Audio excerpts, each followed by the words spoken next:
Cocoa Beach is your ultimate Florida beach vacation. Pack your bags and open your mind. Adventure is calling from Orlando's closest beach. Cocoa Beach is Florida's secret gem that's got it all. It's the budget-friendly, retro-cool destination that families and surfers adore. Come soak up the sun and ride the East Coast's most famous waves. Start planning your one-of-a-kind getaway now at visitspacecoast.com. That's visitspacecoast.com.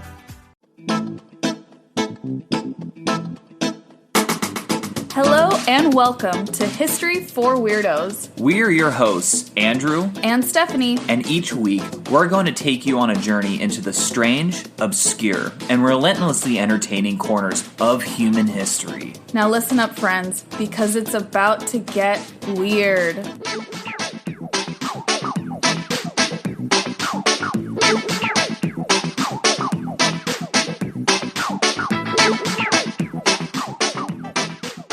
Welcome to episode 56 of History for Weirdos. I, for one, am excited to be here. Me too. How about you?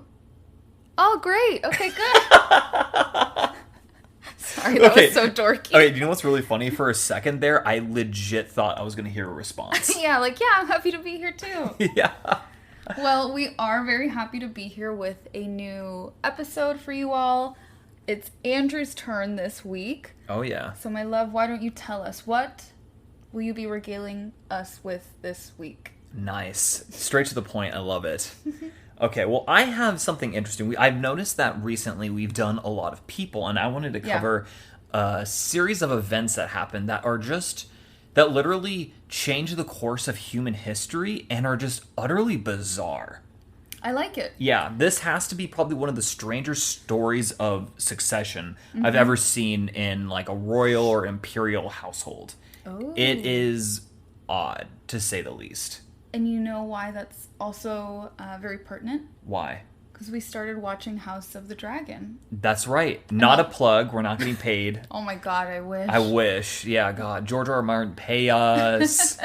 But so far this prequel is all about succession. And the line of succession. That is interesting. I wonder if that influenced my topic today. Yeah, it was like swirling around in your subconscious. Wow. Psychology. Anyways, so I'm going to set the stage. We're not going to Westeros. We're actually, we're going to do planet Earth instead. Lame. And so we're, in fact, going to go a little bit east to Mesopotamia, Iran, during the 6th century BC, or the 500s BC. That's a good time. Good time, right? Mm-hmm. And we're actually going to, first we're going to talk about one of the greatest conquerors in all of ancient history, maybe in all of history, Cyrus the Great. Yes. Cyrus. I like the name. It is a great name. It's a great cat name. Yes, how'd you know that's what I was going to say? Cyrus would be such a good cat name. Cyrus the Great. Cyrus the Great. All one word. Amazing, like all on his little kitty tag. Oh, the cat's name, Cyrus the Great. Yeah, absolutely. I thought you meant like, is his name like Cyrus the Great all in word? I'm like, they didn't have English, so no. Oh, well, thank you for clearing that up. There you go. So he was the founder of the Achaemenid Empire, or, the first great Persian empire during the 6th century BC. This would be that same Persian empire that Alexander the Great would himself conquer about 200 years in the future. But that's still a long ways away and isn't relevant to the story, but just to, keep in the back of your minds. Okay. So Cyrus inherits a small fiefdom from his father centered around the very ancient city of Anshan, which is modern-day Tal-e-Malion, Iran. And I'm sorry, I butchered that pronunciation. I don't know Farsi, so. If anyone knows how to pronounce that, you can always send us a little voice note or something. Yeah, but, funny enough, Anshan had been, like, a civilized, like, settlement since, like, 4000 BC, since, like, prehistory. Wow. Yeah, it's pretty, even by his time, it was very ancient. That's so weird to think about. Yeah, it really is. So this quasi-city-state was a vassal of the Median Empire, which, according to legend, was actually ruled by Cyrus's maternal grandfather. Okay. Family ties. Yeah, the historical accuracy of this is debated, and it's according to legend. It's one of those things where it's like we're not really sure if it's legend or actuality. Probably legend, but I'm just mentioning it just in case it was real, because you never know. So Cyrus position on the world stage was not satisfactory to him, though, at this point in time. Him being just like a small vassal to this big empire. He's like, no, not homies. I want the big empire. Okay. And so, to make a very long story short, Cyrus not only conquers the Median Empire, but the kingdom of Lydia, as well as the Neo-Babylonian Empire, and creates the world's biggest empire up until that point in time. Oh my gosh. So yeah, he was a badass. Definitely. A big-time badass. And his empire, just to give you guys a little bit of context here, stretched from modern-day Turkey and the Mediterranean coast to the west, all the way to present-day Afghanistan and Pakistan to the east. That's huge. Absolutely massive. Oh my gosh. So, like, that's obviously modern-day Turkey. Mm-hmm. You have, like, all of the little micro-states in the Levant. You have Syria. You have Iraq.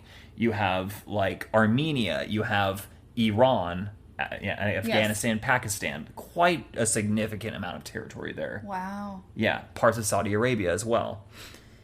Kind of nuts. Really good natural resources. Yeah, a lot of good natural resources, especially at this point in time. Mm-hmm. Like, he has an incredibly varied amount of resources at his disposal. Yeah.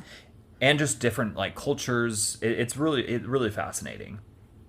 So, and also kind of speaking of interesting, Cyrus the Great, actually, and one of the reasons why he was so successful is he was one of the first, if not the very first, major rulers to preach universal religious tolerance. Oh. And freedom, actually.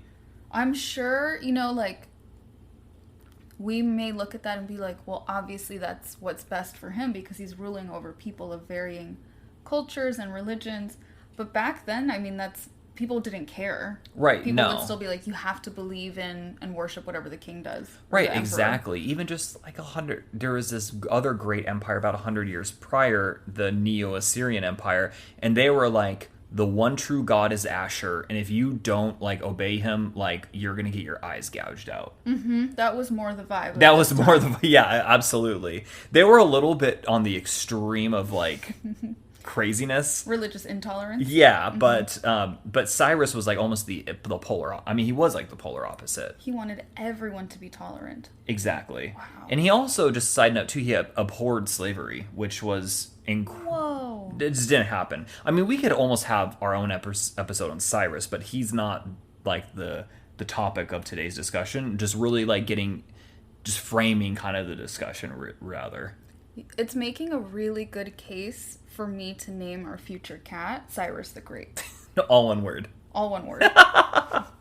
Well, and again, as interesting as he is, this episode's not about him, and we get to 530 BC and he dies. Oh. Yeah. Bye. Bye-bye.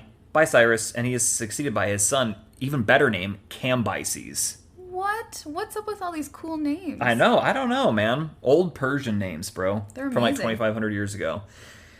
I know modern Persians, guys. You got to step up your game here. Cyrus, Cambyses. Those are like some of the cooler names I've ever heard in my life. Sorry, guys. I just. Okay, so here's where things get really interesting, though. Cyrus had a younger son by the name of Bardia. Okay, maybe not the greatest name.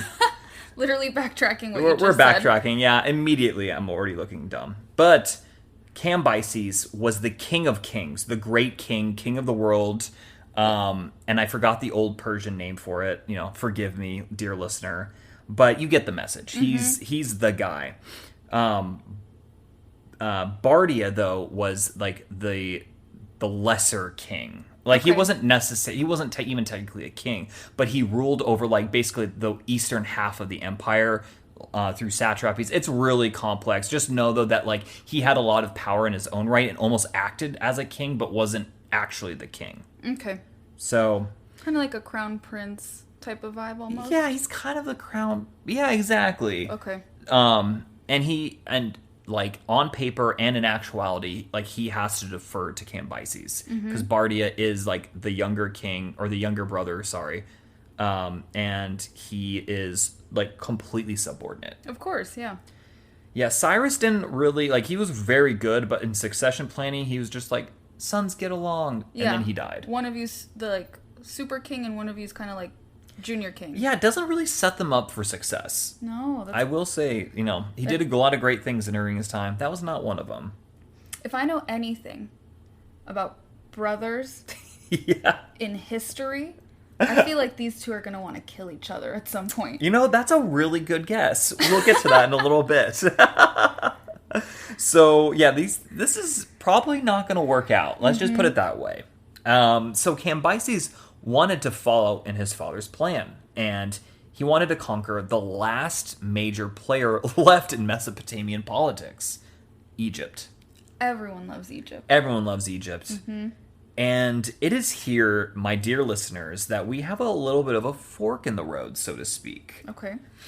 There are at least two vastly different series of events that transpire at this point, and we don't really know what actually did happen. Okay.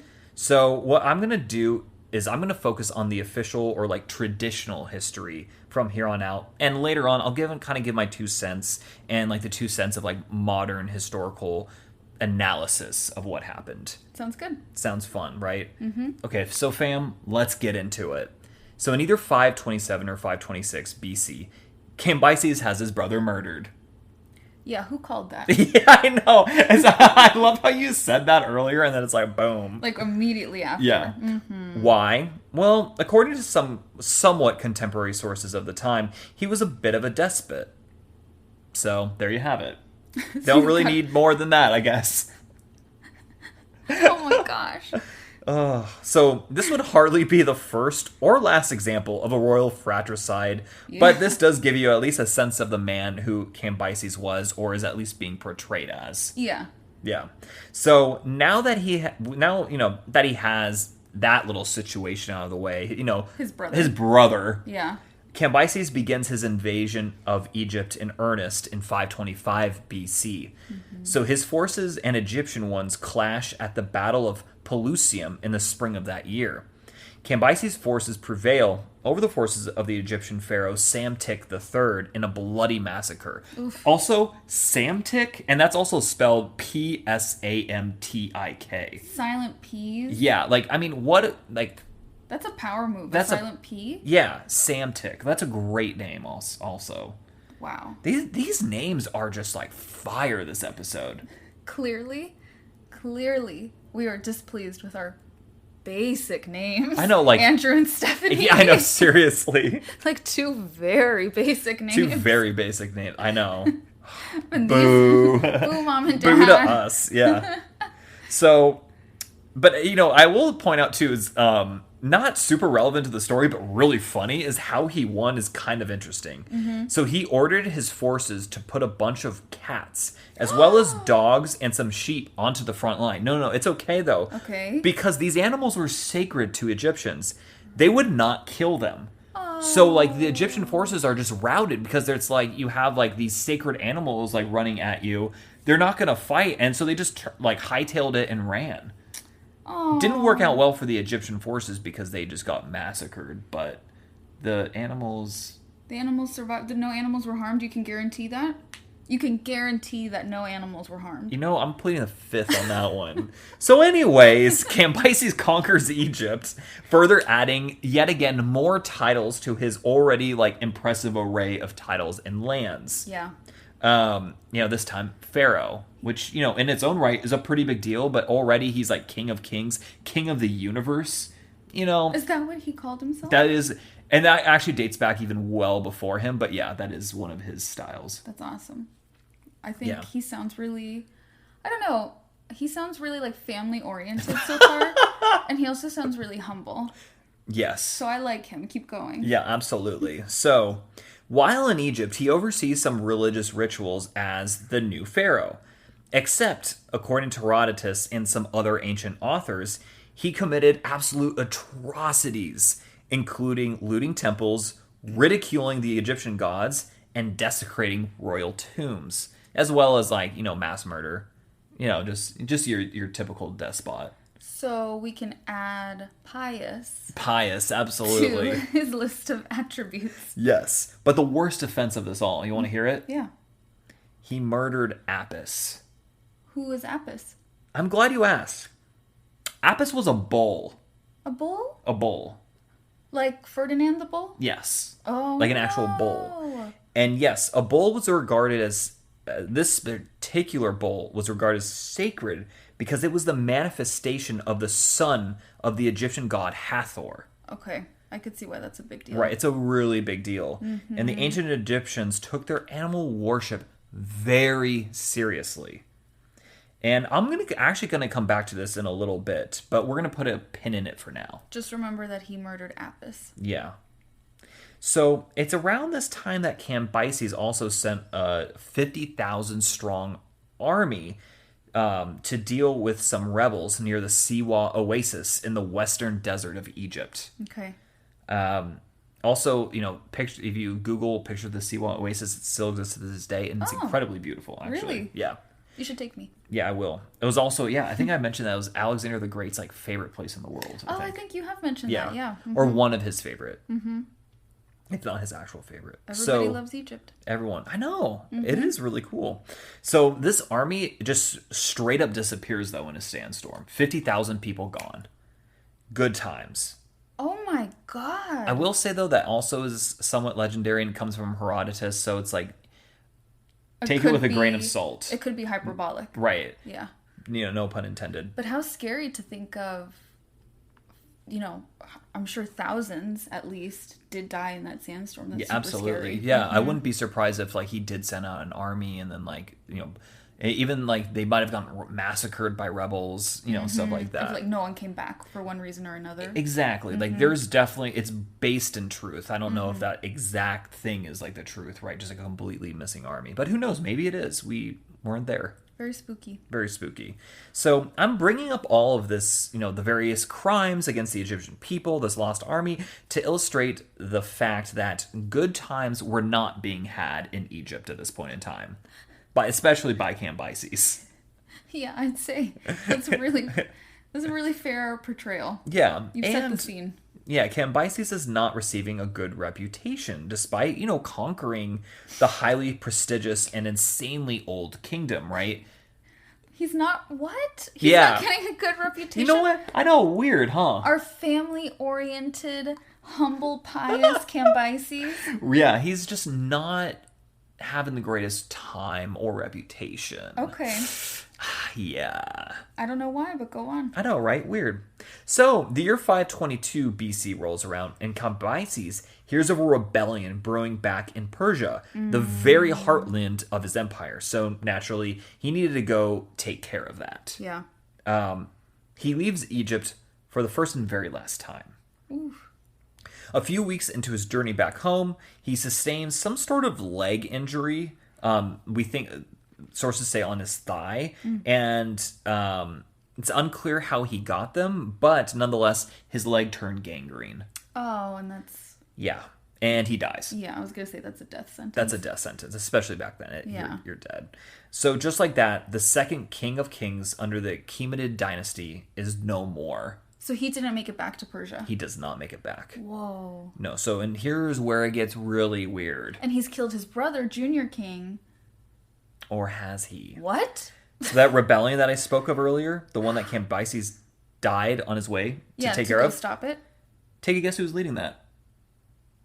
Now I'm going to guess his dead brother somehow. If you guess Bardia, then yes, you're correct. What? Well, maybe. We actually don't know for certain.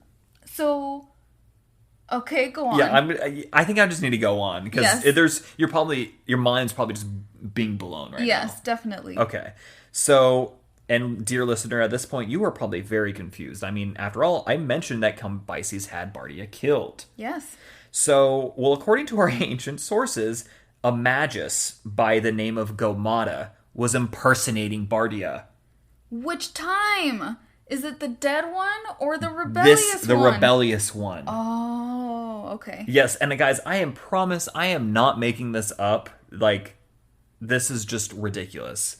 And also, this is, I mentioned that it's a magus, right? Yes, I don't know. And also, maybe if there's anyone here who's read the Bible or whatever, you might hear the gift of the Magi. Mm-hmm. It's one of those. It's that famous Christmas story. Yeah, exactly. The famous Christmas story, but except this takes place obviously like well before, like 5 centuries before that. Mm-hmm. And a magus, or the magi in ancient Persia at this point in time, were like high priests. Oh, so that's what that means? I don't know, because I mean this was, well before, so it might, the title or what they were might have changed over the course of history, but like at this time that's what it is. Okay. I think later on it's slightly different. Okay, so some type of priest? Yes, like a high priest. A high priest. Like very high regard in like Persian and just general Iranian society. He's impersonating the dead junior king. Yes. To lead a rebellion. Yes. Which lured yes. King of the Universe back. King of the Universe died. Yes. Okay, this sounds really logical. Keep going. I know, all this sounds so absurd. And I understand the irony, not the irony, but the funniness, the hilarity of the situation does not escape me. I don't know if hilarity is what kept him on. It happened 2,500 years ago, so it's like, obviously it was tragic for the time, but like now it's like, yeah, funny. I still don't know if I think funny, but I see why you picked it for today's episode. Right, exactly. This is some strange storytelling. This is very strange. Mm-hmm. So the imposter, Gomata, apparently looked very similar to the real Bardia, so no one was super suspicious at first. And after Cambyses had died, he was just free to take up the throne. So this is like legit playing out like a telenovela so far, by the way. It totally is. Like the evil twin comes in and like takes the husband. Yeah, but it's not actually the evil twin. It's the evil triplet. It's like just, this whole thing is just absurd. So within 8 months, though, the jig was up. Oh. Yeah, so a man by the name of Otanes, also another amazing name. I like it. He was the father-in-law to Gomata / fake Bardia, and the word reached him that this was not actually, in fact, Bardia. So, and there's this very strange story where Otanes tells his daughter, the wife of Gomata / fake Bardia, that when she slept with him next, because, he had her on rotation. Right. As one, one of many. One of many, yeah.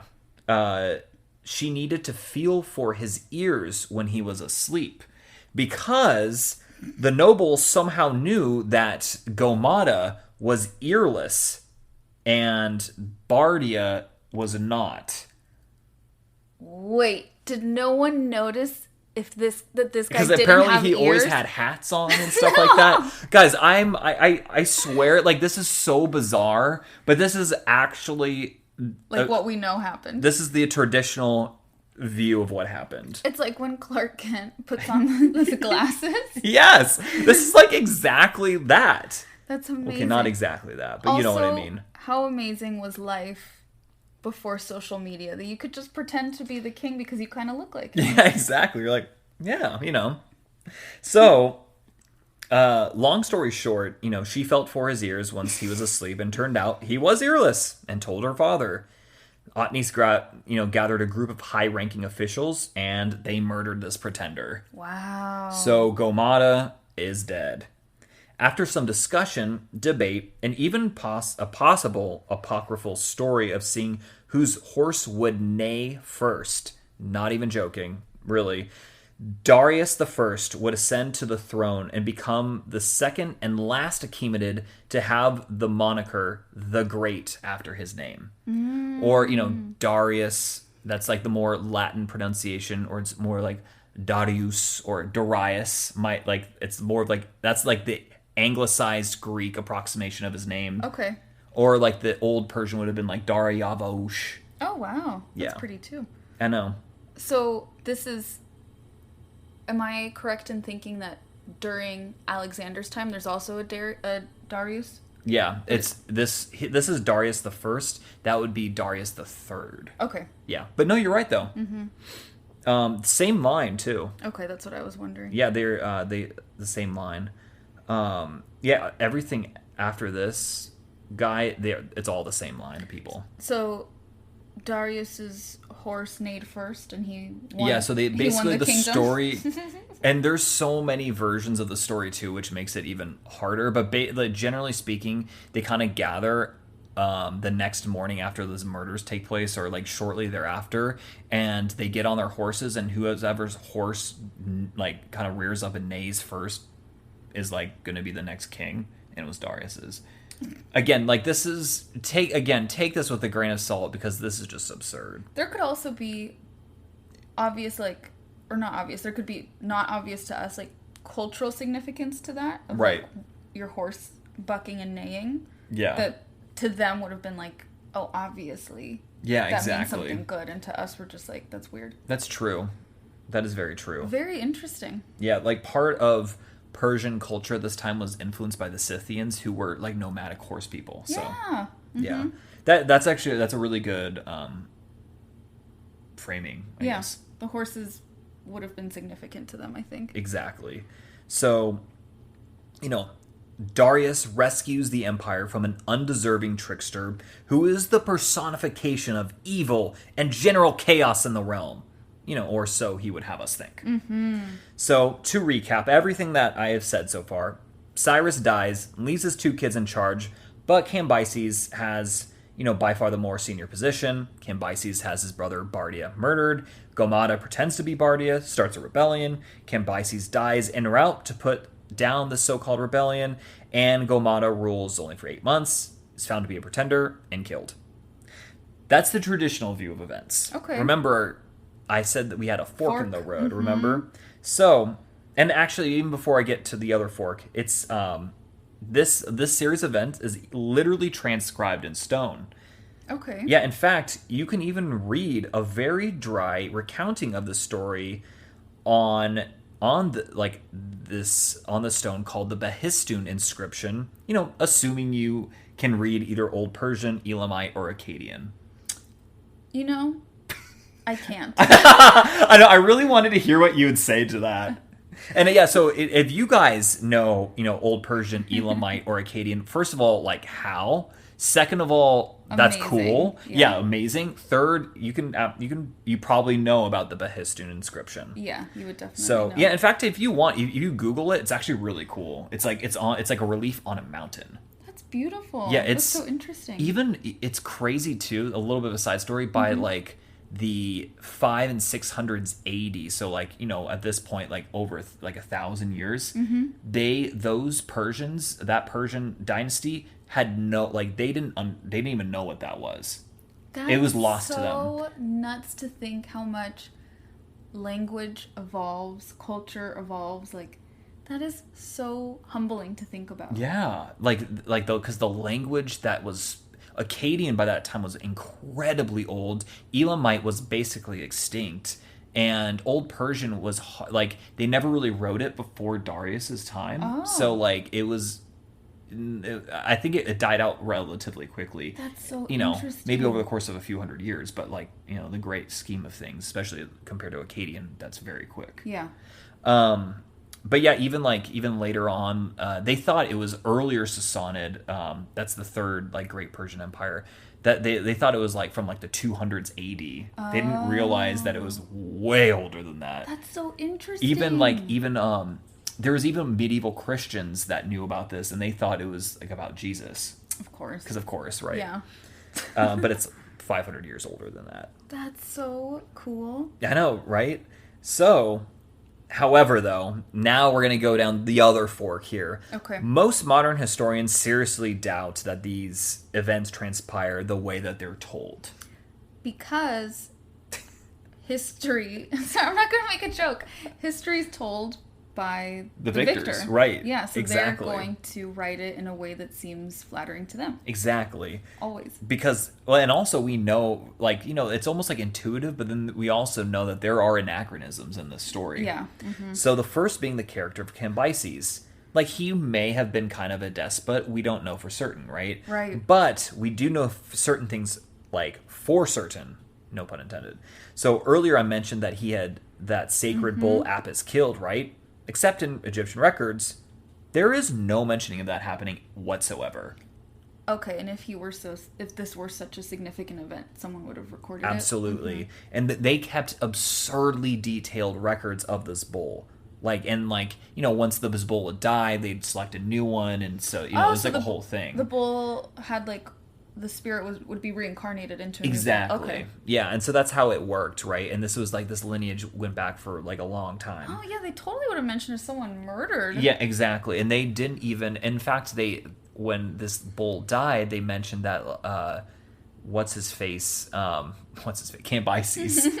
Just the guy that I've been talking about for the last like 20 minutes. He buried it with honors or something like that. So like. There would have been something that said that otherwise. And so this was most likely a fabrication from the time of Darius, maybe by Darius himself. Right. There's also never been a mention found from contemporary Egyptian records of Cambyses even being a cruel leader at all. In fact, it only comes from Darius onward. Even the Egyptian records, it's only from like well into Darius's reign onwards. Oh. Yeah. And the whole Bardia being killed thing also comes from Darius. So he maybe didn't kill his brother? So this is what a lot of historians suspect. Okay. Bardia actually did succeed his brother to the throne, and that maybe he did create a rebellion. We don't know. Okay. Cambyses he might have been a brutal leader. He may not have been. We simply just don't know, right? Yeah. A group of conspirators might have, led by Darius, might have killed Bardia and installed, the aforementioned Darius on the throne. Oh. So Darius and co. invent these tales to, not only solidify his hold on to power, but to prevent him from being viewed as a usurper himself. And so his story could be like, that was a fake Bardia. Exactly. But that's just totally told by him and his team. Right. His PR team, basically. Yeah, his PR team is really good. Yeah. It actually, what's crazy too is Darius's grandfather was still alive at this time, and he was like a prominent kind of figure in Persian society. So imagine also being like your boss is your grandson. I'd be like, okay, buddy, let's chill out here. It's very rare that because traditionally you only succeed once your father dies. Your grandfather is probably long gone by that time. That's so interesting. Yeah. So he does go on, to claim also a shared lineage with Cyrus through a long-distant relative to support his legitimacy. Of course. It would have been like a great-great-great-great-grandfather named Achaemenid, and then also Thaspes as well. I mean, it's very possible. It truly is. I mean, he was a noble, so Yeah. It's not out of the question. That's actually pretty plausible. Yeah. But we do know he also marries one of Cyrus's daughters as well. So they produce a son together who will succeed his father, and so Darius's line, therefore, on the maternal side is Cyrus, and then he himself, going on down. That son is actually will go by the name of Xerxes. Okay, that's ringing a bell, but probably from you. If you've seen the movie 300, it's that Xerxes. Oh, okay. Yeah, great movie. Just don't get me started on how historically inaccurate it is, though. I mean, it's horrible. But you like it. But it's actually a great movie, though. If you just view it as a work of fiction that's based in historical fact, it's amazing. Okay. Yeah. Even today it holds up. Anyways, this isn't about 300. So now I've told you, dear listeners, the traditional view and maybe the more historical, nuanced view. And I like how you laid those two out. Yeah. So what do you think actually happened? Okay. I'm asking you, and I'm also asking you. I feel like it's probably a weird, muddled combination of everything. Yeah, I think so too. Right? I'm sure it's even more muddled than historians even surmise. Yeah. There's no way they could know for sure. They're just guessing. Right, they're just guessing. And also, reality is often stranger than fiction. That's so true. Yeah, so really weird things that no one could make up happen all the time. You're like, wow, that sounds like it's made up. Hence why we have this podcast, I guess. Yeah. Because weird things happen a lot. So who knows? That's really interesting, though. I know. That could be a really good movie or TV show. Right, it's just exactly. This succession. I know. I feel like you could almost frame it as a historical comedy.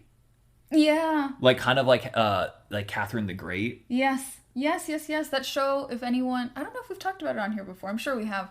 But Catherine the Great, I believe it's starring Elle Fanning. Yeah. Is it just called The Great or is it Catherine? Oh, yeah, it's called The Great. Yeah. And it's about the life of Catherine the Great and how she comes to power in Russia. Yeah, and it's really funny. The humor is great. It's very violent and graphic and things like that, but it's very funny. And I feel like this would have a great similar tone. There you go. We just gave you all a TV idea to pitch. Yeah. I know. do it. Go do it. That was awesome, though, babe. That had so many twists and turns. I know, right? I really like that. Yeah, that one was it was weird. I was like, you know, I also have to give a shout out to one of the podcasts that I actually listen to, called The History of Persia by Trevor Colley, and that's. Oh. And he was the first, like, I had never heard of this before, and he was the first one that I heard it from. And he does an amazing job of, like, he goes into incredible detail over, like, the course of several episodes. So I think you want, like, a little bit of a deeper dive than even this, you can go into there. The History of Persia? The History of Persia. Really good. Also, it's fascinating because it's, like, ancient Persian history, which is, like, Achaemenid, for me especially, is super interesting. So that is fascinating. I like that. Yeah, and so my sources for the episode. Tell us. Okay, so the first one, I already mentioned it in the story itself, but the coolest source I think we've ever had on this podcast, the Behistun inscription itself. That is absolutely the coolest source we've ever had. Yeah, it's like literal carving on the side of a mountain. That's awesome. Yeah, I mean, it's actually beautiful. Like, if you see it, like, pictures of it, it's held up incredibly well. It's gorgeous. We will post a photo of it on Instagram. Definitely. Also, the Histories by Herodotus. And Herodotus, was he the one that's a little loosey-goosey with his dates and things like that? Yeah, you know, he's called the father of history, so he was the best. But even all ancient historians were a little loosey-goosey. More like with facts, or like with like sizes of armies. Some of them were just like absurd. Okay. But some of them, like, you know, for him, for example, when he covers like the invasion of Greece, and we think that he actually just messed up like a decimal point, basically. I know, it's funny. He messed up the math. Me as a historian. He said that like something like 3 million people invaded Greece, where we thought it would have been like 300,000 or something like that. Again, I'm even playing a little loose with my figures here, but even like 300,000 would have been just absolutely absurd for the time being. 3 million is implausible. Yeah. Because at the time when the world population was like 100 million. Yeah. So like 300,000 would have just been an absurdly large army for the time being. I mean, even by now today's standards. But anyways, we're not talking about that. So National Geographic, incredible. Encyclopedia Britannica, worldhistory.org, The Historian's Hut. Had a really good, had a cute name, right? That's so cute. It's like Pizza Hut. I know. The Historian's Hut had a really good kind of like short article on this, and it kind of helped me frame it a little bit. And of course, our favorite, Wikipedia. That was really great, babe. I really loved that. Thank you. Thank you. And, thank you real much. And thank you, listeners, for being here with us and for always listening to our podcast. If you want to follow us on Instagram, we're getting a little bit better about being active on there, and we're only going to improve, you guys. I promise. We're only going to get better. You guys are going to get more videos and pictures of us. Exactly. Also, you can keep up with us, like what we're doing outside of the show, and just if like any news about the show comes up, like it's going to be on Instagram. Yes, and that is at History for Weirdos on Instagram. That's like our only social media platform right now. And that's it for this week. We don't have any announcements or anything. No. We just were really entertained with that story, so thank you again. Yes, and have a happy Labor Day, guys. Oh, yes. We hope in the United States, for anyone who happens to be living outside of the United States and doesn't know this, we're celebrating Labor Day today, the day that the episode drops. And that's just to honor and thank work and workers in the United States. And it's like the one day that does that. Yeah, and everyone traditionally should, get the day off in positions where you can. we both will have the day off, so that's going to be really nice. And we hope that whatever you're doing for this Labor Day, that you get to, you know, relax and celebrate yourself a little bit. That's very sweet. Thank you. Well, weirdos, until next time. Until next time. Adios.